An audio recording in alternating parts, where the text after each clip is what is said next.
Hello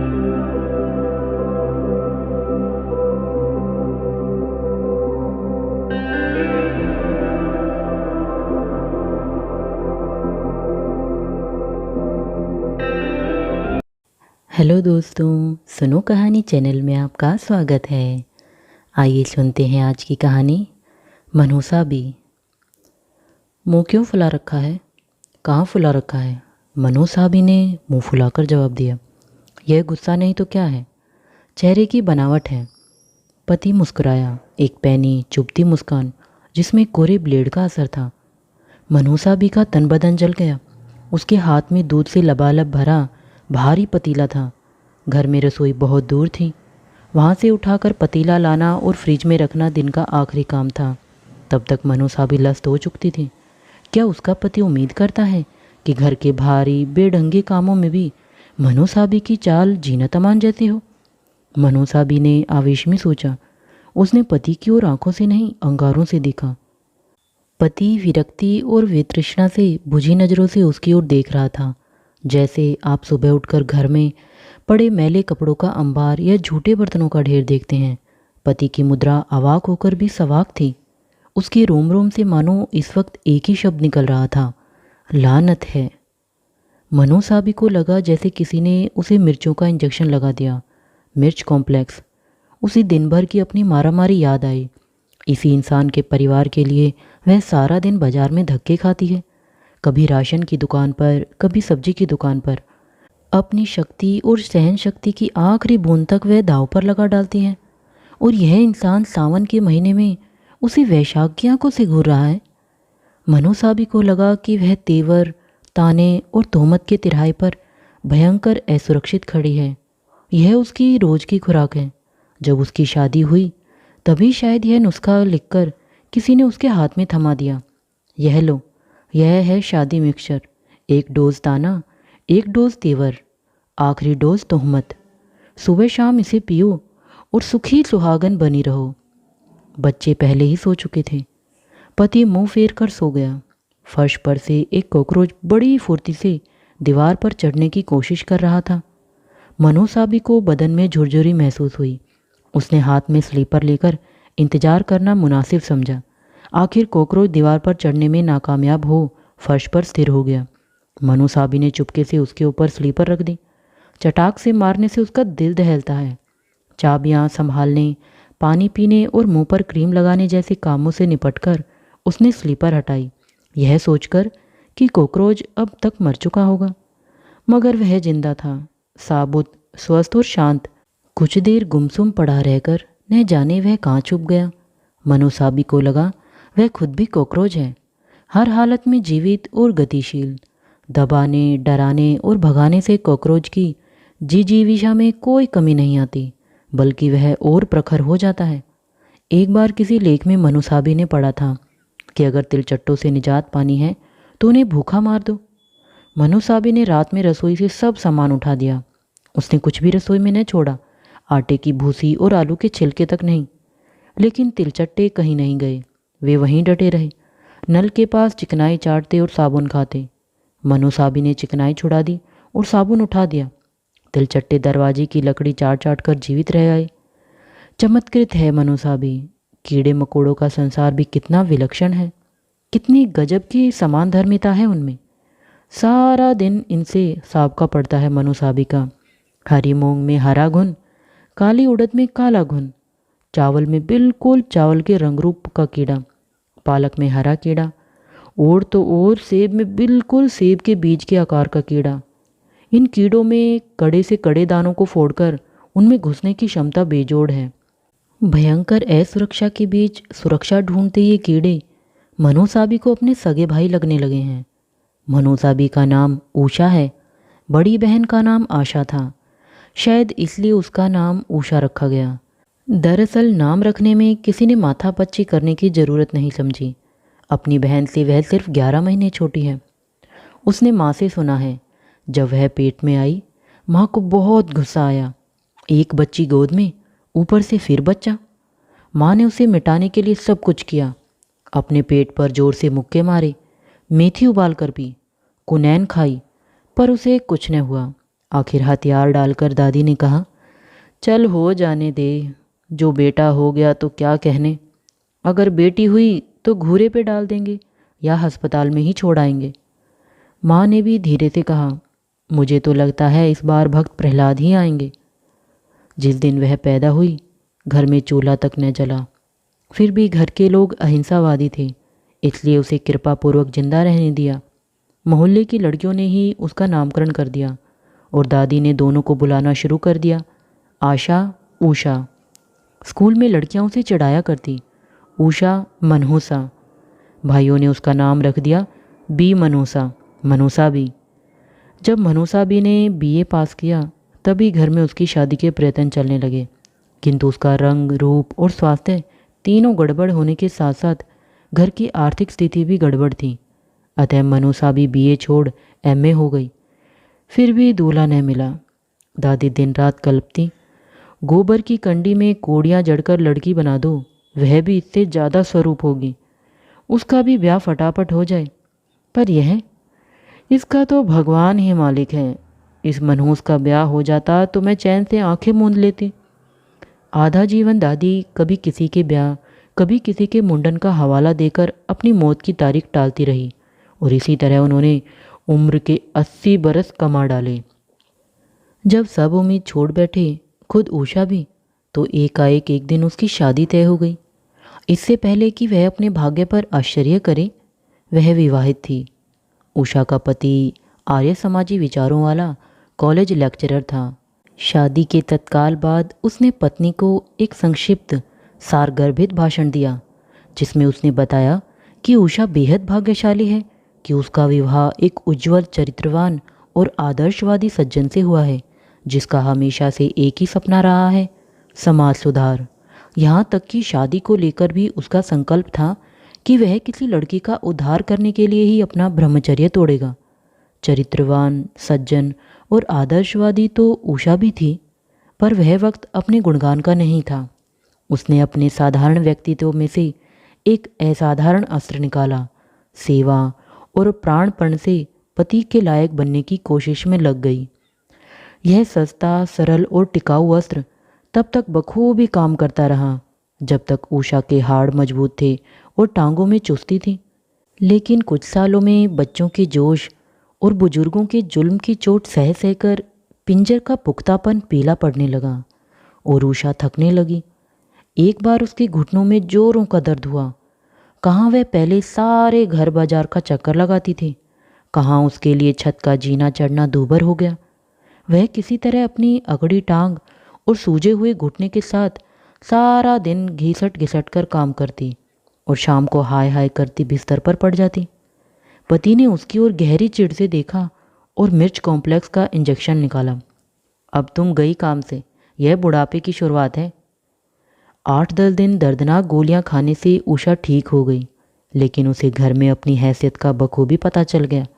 इस घर में उसकी जगह वह थी जो तांगे वाले के घर में घोड़ी की। सवाल उपयोगिता का था। उषा को लगा वह औरत नहीं, खच्चर है। पिछले साल से मनूसा भी एक स्कूल में भी पढ़ाने लगी। उसे औरों से ड्योढ़ा काम मिलता है और वेतन आधा। वह प्रशिक्षित नहीं है। दरअसल घर की चकचक से निजात पाने को उसने यह नौकरी ढूंढी थी, लेकिन अब वह एक नई किस्म की चकचक में फंस गई है। उसके सिर के ऊपर सदा काँव काँव करने वाली एक प्राचार्य है और एक विभागाध्यक्ष। वह एक को सिर पर से हटाती है तो दूसरी काँव काँव शुरू कर देती है। इन दोनों से निपटने में कई बार मनोसाबी को लगने लगता है कि वह एक अधजला मुर्दा है। मनोसाबी के 3 बच्चे हैं, एक लड़की 2 लड़के। लड़की क्योंकि इकलौती है इसलिए बिगड़ गई है, लड़के क्योंकि लड़के हैं इसलिए बिगाड़े गए हैं।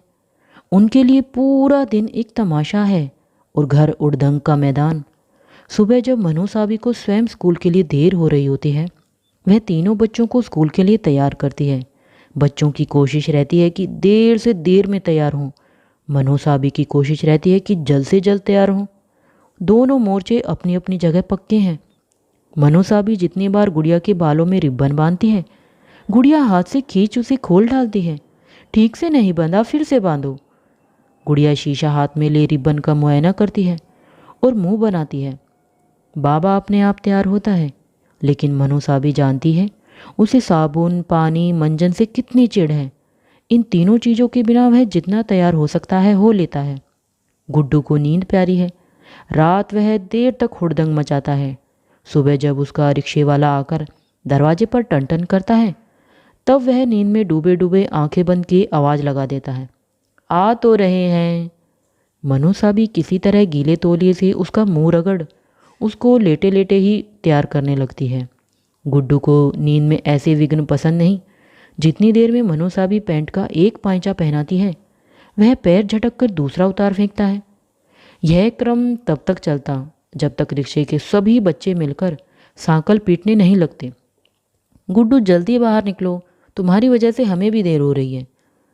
जैसे तैसे एक कंधे पर गुड्डू को और दूसरे पर उसके बस्ते को लादकर मनोसा भी जाकर बच्चे को रिक्शे में बैठाती है।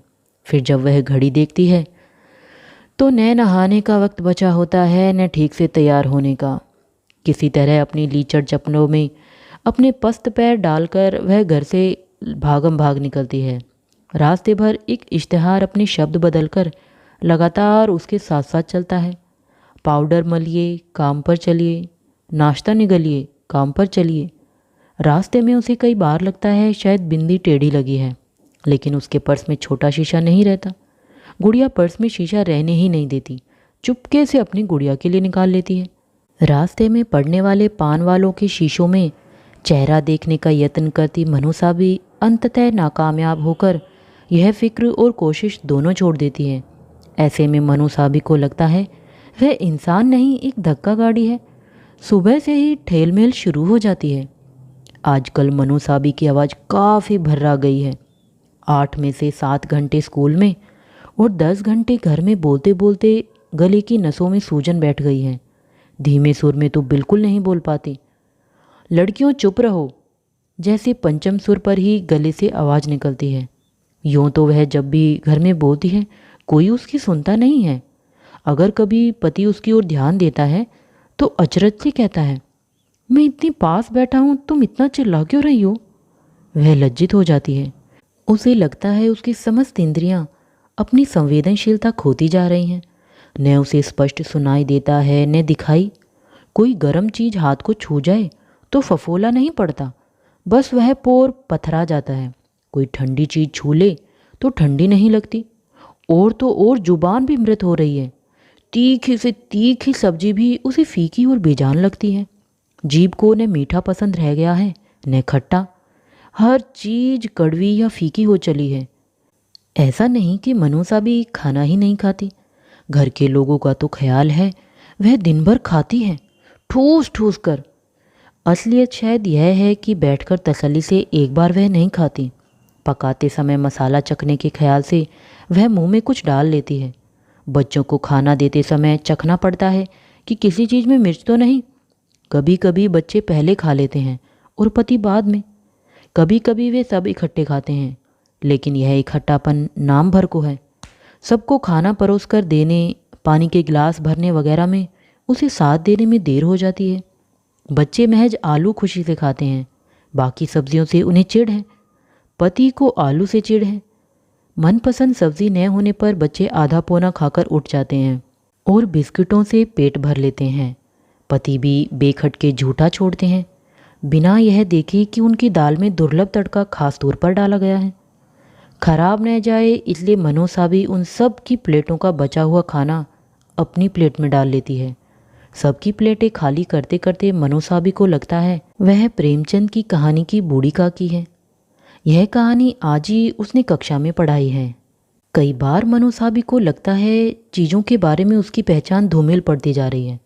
परिचित चेहरों वाले लोग अपरिचित होते जा रहे हैं, अपरिचित चेहरों वाले लोग परिचित। मस्जिद के बाहर बैठे फ़कीर उसे न जाने क्यों बड़े अजीज लगने लगे हैं। वर्षों से वह उन्हें देख रही है। वे सारा दिन खुदा को याद करते हैं। उनकी ज़िंदगी किरच भर भी नहीं बदली, यहाँ तक कि उनका कटोरा भी वही है, बस इस बीच थोड़ा और पिचक गया। रास्ते में यह दुकान पर लटका साइन बोर्ड रोज़ मनोसाबी की नज़र में आता है। यहाँ हाथ से रुई धुनी जाती है। अक्सर उस दुकान पर सुबह सुबह एक आदमी अपनी बीवी की बेतरह धुनाई करता दिखता है।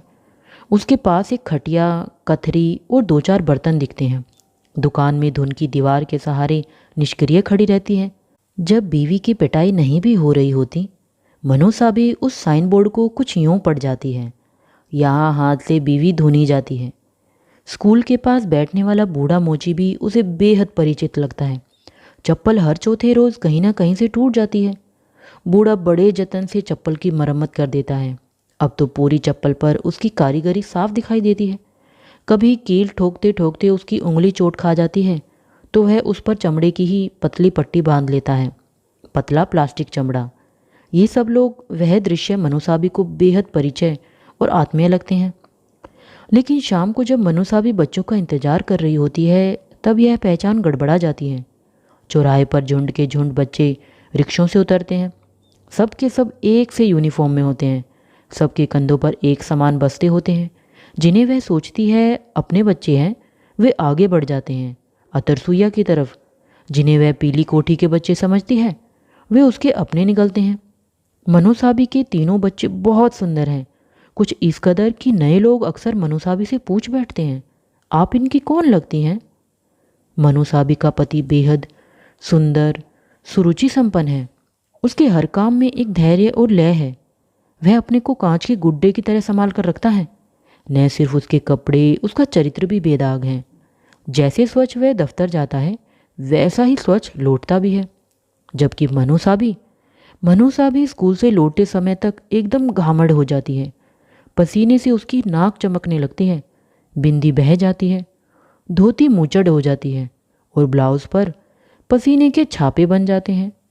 हर मौसम में, गर्मी, जाड़ा, चौमासा, वह घर के सामान से लदी फदी बैल की तरह हाँफती वापस लौटती है और कुछ देर को तो बिल्कुल लद से बिस्तर पर पड़ जाती है। कभी उसके मुंह से हाय निकल जाती है। तब पति अपनी अध्ययनशीलता से आधा सिर उठाकर आश्चर्य से पूछता है, क्या हुआ, किस बात से थक गई? उसकी मासूमियत, मौलिकता और मृदुलता पर मरते हुए मनोसाबी अपने आप को कड़ी मेहनत के लिए कटिबद्ध कर लेती है।